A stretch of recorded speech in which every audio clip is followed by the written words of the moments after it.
Okay.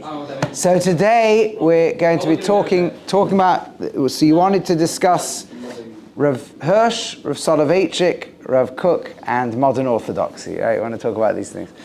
So a very important way to discuss thinkers like these, and in fact any thinkers who are talking about how we should react to modernity, is what the problem of modernity is. So it's around the time, you could call it the French Revolution, and spreading through Napoleon, Europe starts to have a radical set of new ideas. The Western world in general starts to have a radical set of new ideas. It didn't come out of nowhere, it was quite a strong build-up, but certain communities exploded, and particularly for Jews, two forces came at similar times. One was emancipation, which means Jews were let out the ghetto, whether literal ghettos or conceptual ghettos, sometimes literal ghettos, and allowed to mix into society. A Jew, for the first time in a long time, could become a regular citizen, could have the same, at least in theory, could have the same opportunities as other citizens. That was kind of the big shift. And at the same time, there's this sweeping new set of ideologies coming across Europe of enlightenment. And enlightenment included a very big spread of culture, high culture. That meant things like literature and poetry. So people had gone from being peasants to very literate, very sophisticated, suddenly, and as time went on and the Industrial Revolution, I'm mixing many things together, but then the Industrial Revolution comes and people start to move into cities and life gets wealthier, and the beginnings of what we call today technology. I mean, there's always technology, but things start to enter the world.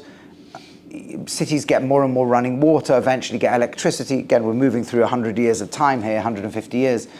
But that's what's happening. And what's happening to the Jewish world is, on the one hand, we're being invited to be equal citizens. On the other hand, the world we're invited to be equal citizens of doesn't have very high respect for Judaism.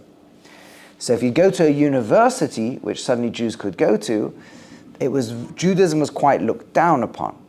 Certainly by the 1800s and early 1900s for sure, there was biblical criticism, there was widespread skepticism about God who intervenes. There was certain things that it wasn't easy to go there as a religious Jew and stay religious. That was kind of the background. And at the same time, Jewish loyalty was being questioned. There was Napoleon had arranged this Sanhedrin, representatives of the Jewish community, to answer questions really about whether Jews were willing to integrate into society and what that would mean, right? To assimilate into society. To what extent could we? To what extent couldn't we?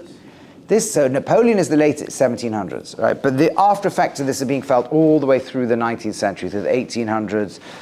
They really hit Eastern Europe very late. So Germany was already in the middle of this by the late 17 and early 1800s. And Reform Judaism was essentially a response to this on different levels, which basically said, yes, we are German citizens, and our faith is Judaism. In other words, we are Germans of Mosaic persuasion, rather than being part of this transnational Jewish people first, right? So that was one thing. And relatively rapidly, the Reform movement embraced trends in academia. So if they say God didn't write the Torah, fine, they drop the idea that God wrote the Torah, right? A bunch of humans. And so it was very much in sync with this kind of modern set of ideas. The Orthodox Jewish world was trying to hold on to old ways, and it was very suspicious of all this new stuff, because everyone who went swept along with the new stuff seemed to lose their Judaism. And it all went together. I'll give you a story that happened, this is now the beginning, I'm jumping forward now to the early 20th century, where a similar process starts to happen in Eastern Europe, right? Eastern Europe, in many ways, the intellectual Jews picked this up early, but the masses only really experienced it when they moved into cities. So there's a film called Escape from Sobibor, about the actual prisoner escape. You know, Sobibor was a death camp, but there were always a few hundred Jews who were there to sort clothes and take all the gold and everything and send it back to Germany at any one time. And they escaped at one point in 1943. It's a film, and one of the characters in that film plays a guy called Toby Blatt, who was the youngest survivor of Sobibor, a 15-year-old boy. So I met the real Toby Blatt. I was on some trips where we did a few trips to Poland over the years, and he was the survivor. going with the group. And he told the group, he said he grew up in the town of Ishpitz in Poland. Ishpitz in Poland is like, in his view, a 98% Jewish town. I don't know if that's objectively true. That's how it looked to him. The main language of the town was Yiddish, right? That's how the markets all closed on Shabbos. Like, it was a very Jewish town, certainly strong majority Jewish. And he said, but in Ishpitz there were rumors that in Warsaw, in Warsaw, there was a thing you could turn on a wall and hot water would come out in your house. This is like the early 20th century. See, there's rumors, see, this is 1930s, there's rumors that in the big cities you could do something to a wall and you get hot water in your house. Like, you don't need to go down to the river and get water and put it on a fire and heat up. It comes in your house. There was another rumor that you could do something to a wall and lights come on. These are like the rumors. People didn't know whether to believe them or not. You know, these stories of the city life. So now imagine you go from village shtetl life, where you basically have one set of clothing except for Shabbos. You have two sets of clothing, one for Yom Tov, one for Shabbos, one for the week. That's it. Your whole week you're in your rags, you know, where you blow your nose out in your sleeve, literally, right? And you don't know anything about music except songs you sing in the thing. You don't know about art and literature and poetry. You speak Yiddish and you believe in Hashem and you keep the Torah. And then you move to the city and you have electricity and running water and nice clothing for every day of the week, and ties, and a handkerchief to blow your nose out, and you speak German, and you read Kant, and Goethe, and Schiller, and you listen to Bach, and Beethoven, and you are a sophisticated person, hundreds of years ahead, and you don't do Judaism either, that belongs to the village. That's the mentality you have to understand is going on. If you go to high civilization, there's no place for the Yiddish-speaking, herring-eating, ghettoized, Shabbos-keeping, you know, blow your nose out in your sleeve, ancient world. This is the modern world. So that gives you a set of what had happened 100 years earlier than that in Germany. A relatively, not identical, but similar process. So now, an Orthodox, what wasn't really called Orthodox Judaism, but the kind of the hold-on to tradition which then became Orthodox, became known as Orthodox Judaism, was losing lots and lots of people every time this stuff spread. And you can imagine why. And so the first... So you had different responses. In Eastern Europe, there was a very strong attitude of keep modernity at bay. The Chasam Sofer has this famous line, Chodosh osim min haTorah. There's a principle that new crops that grow before Pesach are forbidden to eat by biblical law. And he used that not a metaphor, but like take that line and apply it to our world too. Anything new, forget it. We don't touch it. Meaning it's all coming together as one package. We don't deal with that world. The Hasidim took that to a much stronger extreme of we don't even change our clothing. We don't change anything. We carry on speaking in Yiddish. We carry on in the same shtreimels and everything. We don't, you know. So fine. That was kind of broadly an Eastern European attitude. In Germany, that attitude was impossible to maintain already by the mid-19th century, for a simple reason that Germany had developed into high culture and civilization. You couldn't raise kids to be peasants. And Rav Hirsch came along and said, okay, but the Mishnah in Pirkei Avos tells us, Yafa Talmud Torah Derech Eretz, She'egia Shnei Meshakach HaSovan, that it's not just Torah, there's a thing called Derech Eretz. Now, what does Derech Eretz mean? So sometimes Derech Eretz in Chazal means good behavior. In that Mishnah, it doesn't mean nice behavior. It seems to mean work of the land, but why doesn't it say them with work? There are other Mishnahs to talk about, right? In fact, carrying on in that Mishnah, we have Kol Torah She'eino Melacha, right? Work, so it says it work. Sometimes Derech Eretz has lots and lots of meanings. And Rav Hirsch said it's basically all that develops the human being within us. So Torah wants us to develop our human being, and also wants us to be guided always by Torah. That's Torah im Derech Eretz. Sometimes that means our work in the world, sometimes that means marital relations, sometimes that means nice ethical behavior. It means lots of things, but it's always about what a non-Jew could do too. What a good non-Jew, a good human would be, and then on top of that we have Torah Hashem and Achibat HaKadosh Baruch and all these, and that. So he said Torah im Derech Eretz, but the Mishnah is telling us therefore we show the Torah together with the Derech Eretz, and therefore he said, you know what's happening all around us, this movement from blow your nose out in your sleeve into you have a handkerchief is a good thing. The movement to have music and art could be a good thing. It's developing the flourishing of humanity, and we don't need to see that as a contradiction to Torah. What we must never do is sacrifice Torah, and we must never compromise on Torah, but that, within those constraints, we try to be also very developed human beings, will ultimately be mashlim us. That's how he looked at the world. Now, there are those who want to say he meant it as a hierarchy, meaning in German civilization there was no other way to operate, which was true. Nobody else built a successful model of strong Orthodox Judaism that wasn't implicitly, I mean, he was the one who really came along with this in Frankfurt, but other Orthodox movements that were surviving were basically doing something like him. And when he came along and did this, and you have to realize what he did, he was successful, and very successful in maintaining a very religious, strong, Yirah Shamayim, his followers were learning Torah all day. They were really serious about this.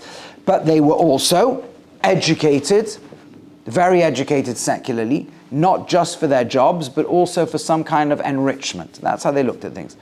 And so some will say, yeah, that was only there, but had he been somewhere else, he wouldn't have said that. Others will say, no, he really believed it. It doesn't really matter. One way or another, that was... And so, for example, in Rav Hirsch's shul and shuls, they stopped giving the sermon in Yiddish. They started giving it in German. And Rav Hirsch's German was a very high German. He, I think, only spent a year in university or something. He didn't spend a full degree in university, but nevertheless, his German was excellent. And he was kind of an ambassador for his attitude. You can be very knowledgeable secularly, you can be very accultured. He would go to the opera, he would do all these things. Right? If a woman was singing, he'd turn his face backwards, he wouldn't see. He had all his rules of how he did things. There's different stories and versions. But he did things that the average Rav in Eastern Europe would never dream of doing. When the Berliner seminary came along, Rav David Zvi Hoffman, these are gadol Yisrael. These are, you have to remember that avodas Yisrael started with these Jews in Germany. These were Haredim. So very interesting. There wasn't Eastern European Haredi Jewries, but this was, and they were very much not into Zionism as well, because they were into German culture and German nationalism and being a loyal citizen while you're in Golos and so on.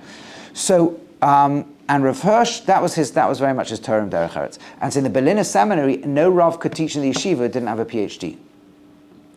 That was Germanic Jewry. It's a different Jewry.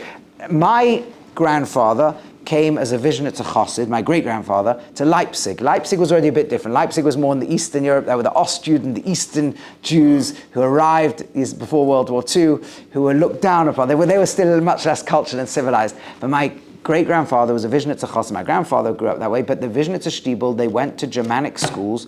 The kids who kept the payers ended up losing their religion. The kids who cut their payers but ended up being very religious, very from avodas Yisrael, Haredi Jews.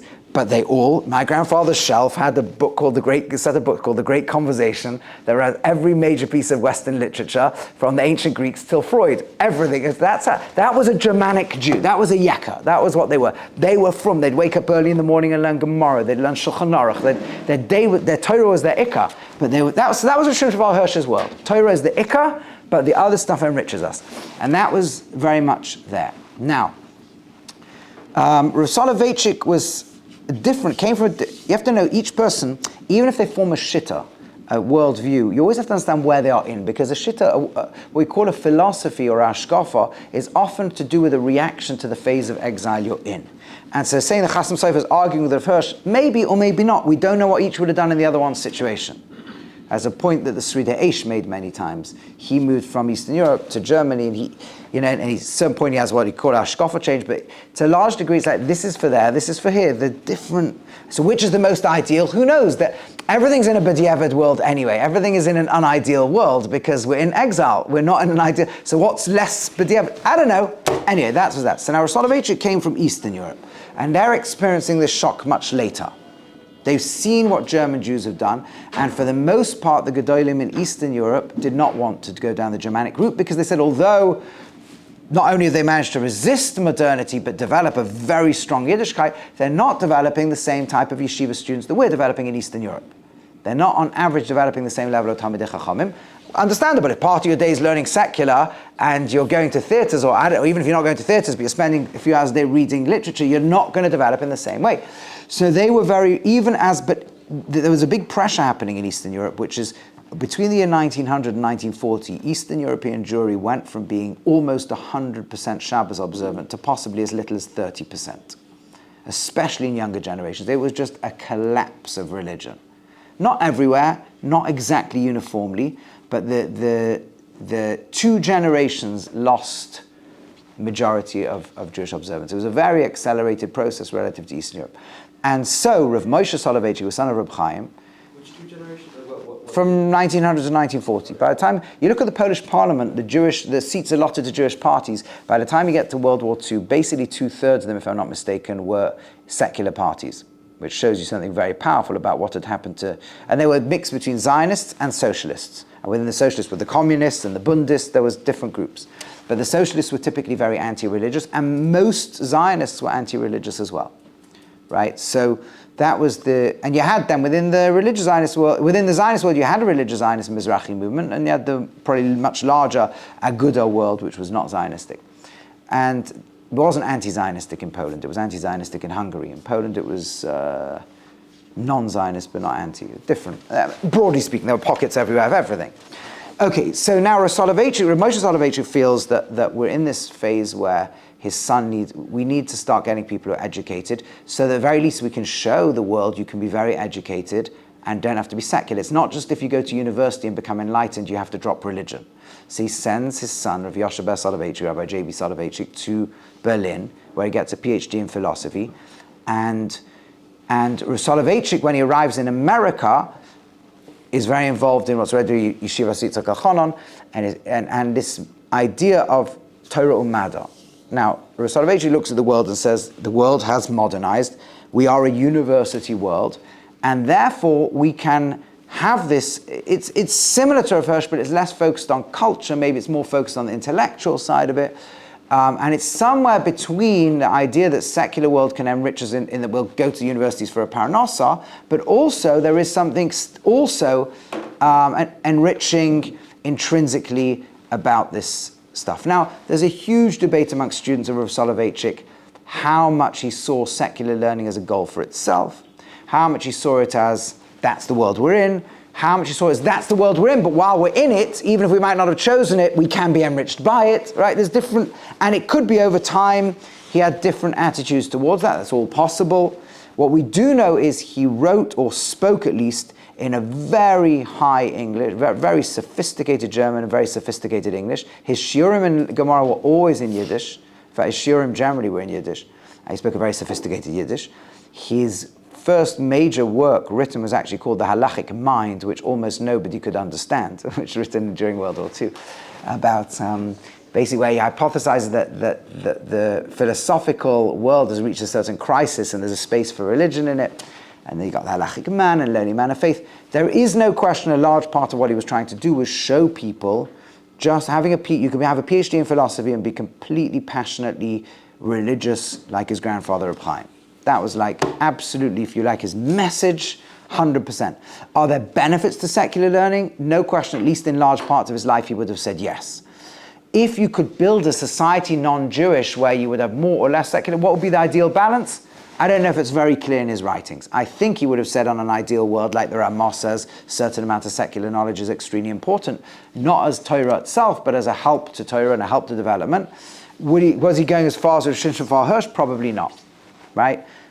But it's very hard to know that and very hard to tell. I remember asking Rav Aaron Lichtenstein, remember we had, when I was learning Karen Biavna, so the Shabbaton of Karen Biavna, Gush, and all these yeshivas like that, Shalvim, I think, asking him how much Torah do you need to really, for the Torah, for the secular to be l'shem secular, because he was a son-in-law of Rav Soloveitchik and he had a PhD in Milton, I think it was, in literature. It's very famous, there's a whole thing I think he pulled out the last day and never picked up his PhD certificate, he never wanted the certificate, or some story like that. He said he thought it was an obvious thing that you should know Shas first. So, okay, if you need Parnasa, you can go to university earlier, but obviously you should know Shas before you can be enriched by any secular learning. So you see there was different, you speak to different students, you'll get different answers. But broadly speaking, that was a set of views within Rav Soloveitchik's worldview. And now Rav Kook is very different. Rav Kook also draws heavily on secular sources, but Rav Kook's primary look at the modern world was the shift to nationalism. He looks, the whole world has moved away from these big empires based on religion, Christendom, the Caliphate of Islam, right? And it's moving towards nation states, groups being defined by ethnicities and land and all of that. And it's creating a crisis for Jews because it's one thing to be a minority religion in a religious state, but now what are we meant to be? In this state, we're being invited to be equal citizens of Poland. But we have to drop our Jewish distinctiveness. And Rav Kook said, every process, he was very deep, even though he learned in the Volozhin Yeshiva, and he was a big student of the Vinatziv, he was also very, I would say Kabbalistic wouldn't be strong enough to put it. Hasidic wouldn't be strong enough to put it. He was poetic in his entire worldview. And he saw that every process has good within it. And every process, you have to learn to, instead of resisting it, find the good, draw on that. That was kind of his meta picture. And so as nationalism hits, and the Jewish world has an equivalent, Zionism, and just like in the secular world it was replacing religion, so in the Jewish world, many of the Zionists at that point were then replacing religion. Rav Kook said, 1 second, what is Zionism actually saying? Forget what it's attacking in the religious side. It's saying Jewish people are ultimately a nation attached to their land. Well, that's true. And then now we're getting steam engines and trains and nationalist things, and it's everyone's understanding this, and it's awakening within us. And what Hashem is doing is putting into the world the reawakening of his people to go back to their land, which is what we've davened for 2,000 years, and the ability for this to happen, and the world starting to think in this way. And he says, so instead of looking at this as a bad process, look at it as a good process that's got some bad outer shell to it. That was his version of religious Zionism. Not as a kind of compromise to, look, it's happening anyway, let's go, which some other in the Mizrahi were kind of doing. And he's saying, no, this is amazing. And yes, these guys are trying to run away from Judaism, and that means they're dropping their Yiddishkeit, but a Jew can never fully escape Judaism. So if they drop 90%, the 10% they hold on to, they'll run with it like crazy. And maybe it's Hashem's design, because we're so full of we've learned over thousands of years to downplay that, and these guys are not downplaying it, and there's going to be this great melting pot of they'll bring us to the land, and we'll keep the religion, the whole thing will merge together. That's how he looked at it. And so he spawned a whole world that in a certain sense bears something very strongly in common with what you might call the more modern Orthodox worlds, or the Rav Soloveitchik, Rav Hirsch worlds, which is an integration into the outer world in this case being the state of Israel, and then being integrated into its development and seeing it as part of the beginning of a redemptive process. And that was his worldview. And so suddenly serving in the army to protect the state is a holy thing, and being a part of that state as it develops is a holy thing. Now, within his own yeshiva, the Merkaz Harav, certainly his students didn't do much secular studies. In fact, the Merkaz Harav yeshiva very quickly became a yeshiva where people would defer their army places for at least 10 years and then serve afterwards because they thought it was a mitzvah. Right? But the principle became the dominant principle in most of the what you call Mizrahi world in Israel. Now then you got the Germanic Jews who turned up in Israel, especially after the war, and they were much more the term Derech Eretz world, but most of them merged into the Mizrahi world. So that's kind of three worldviews. Are they the same? No, not necessarily. Now, what happened within modern Orthodoxy in general is modern Orthodoxy ended up becoming lots and lots of people who affiliated to modern Orthodoxy who all had in common that they were heavily engaged in the secular world and saw that as not b'diavad, but some degree of lechatchila, and holding on to halachic Orthodox Judaism. Orthodox meaning committed to the 13 principles of faith, and halacha, whether everyone was individually committed to the 13, the shuls they would go to were, and so on. So modern Orthodoxy ended up spanning lots and lots of people who were not necessarily exact students of Rav Hirsch or Rav Soloveitchik or Rav Kook. And as a result, lots and lots of institutions were built that come under the rubric of modern Orthodoxy, but have many different attitudes. There are many people in the modern Orthodox world who call themselves modern Orthodox who wouldn't necessarily go and open a Gemara and have a chavrusa for 2 hours a day, right? They might go to Daf Yomi Shir, or might not even do that. So I've been into, I'm sure you've been into homes of a modern Orthodox family where there isn't a Shas on the shelf even. So there's a Jewishly weaker side of modern Orthodoxy, and then there's a much stronger side. You go to the right wing of Yeshiva University, and you've got guys steiging away there 5 hours a day or 6 hours a day while they go, waking up 5 a.m. to sit in a base of medrash till shacharis, and then go to work and come back to base medrash in the evening, and basically as like a Haredi Jew, but with a positive view of the state of Israel, that either you need secular things for parnasa, or maybe even there's things to be enriched by it, or whatever it may be.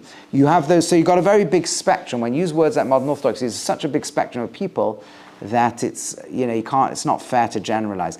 But the shittas, the hashkafas of whether it was Rav Soloveitchik or Rav Hirsch, or Torah or parnasa, or Rav Kook, were all fundamentally avodas Hashem, fundamentally serve Hashem, fundamentally Torah is the center of our life for real.